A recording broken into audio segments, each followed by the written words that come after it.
অশান্ত নেপাল। প্রিয়জনের চিন্তায় ঘুম উড়েছে আরামবাগের বাসিন্দাদের।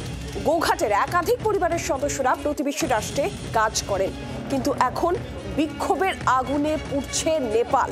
ফলে প্রিয়জনেরা আটকে পড়েছেন। ফিরবেন কবে? দুশ্চিন্তার কালো মেঘ গ্রাস করেছে গোঘাটের পরিবারগুলিকে। জনরোষে অগ্নিগর্ভ নেপাল। কর্মসূত্রে সেখানেই থাকেন এদের প্রিয়জনেরা, কারো স্বামী, কারো ভাই, আবার কারো সন্তান। প্রতিবেশী দেশে গণ অভ্যুত্থানে উদ্বেগ ছড়িয়েছে আরামবাগে। গোঘাটের প্রত্যন্ত এলাকার শাওরার 5 থেকে 6টি পরিবারের একাধিক সদস্য কাজ করেন নেপালের মোরং জেলার উল্লাবাড়ি এলাকায়। আপাতত তাঁদের ঠিকানা উল্লাবাড়ির বন্ধ দোকানে। সেখানে কারফিউ জারি রয়েছে। ভয়ঙ্কর পরিস্থিতিতে বাইরে বেরোতে পারছেন না তারা।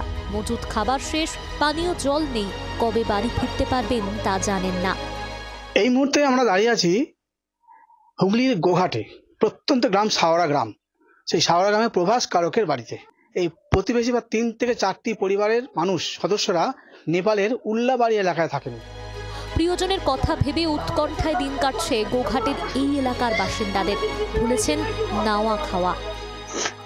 আমার ছেলেরা যেমন ভালোভাবে ঘর গেছতে পারে, ভালো করে। আমি জানি না কাল থেকে মারপিট হচ্ছে, আমি তো কিছুই জানিনি। বিরাট চিন্তা, অপূর্ব চিন্তায় আমি রয়েছি। খারাপ তাদের পেটে খাওয়ার যে রোজগারের যে ইনকামের যে রাস্তাটা, ওখানে দোকানদানি সোনার দোকানের কাজ করে। তো ওখানে শোরুম টোরুম সবই বন্ধ, বাজার হাট দোকানদানি মার্কেট সবই বন্ধ।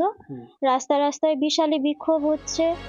শাওরার বাসিন্দা প্রভাস কারক, দীপেন্দ্র দলুই, হিরুলাল সিং সহ একাধিক জন আপাতত আটকে নেপালে। কয়েকদিন আগেই বাড়ি ফিরেছেন মুরালি সিং। তিনি ভিডিও কলে তার ভাই ও 3 ভাইপোর সঙ্গে কথা বলছিলেন। সেই কণ্ঠস্বর ছিল ভীত সন্ত্রস্ত। প্রভাসের স্ত্রীর চোখে জল। স্বামীকে ফোন করেছিলেন, কিন্তু ওপার থেকে উত্তর এলো এখন কথা বলা যাবে না। প্রিয়জনদের ফেরাতে ব্যবস্থা নিক সরকার। কাতর আর্জি গোঘাটের অসহায় নিম্নবিত্ত পরিবারগুলির। দিব্যেন্দুর রিপোর্ট, জি24 ঘন্টা।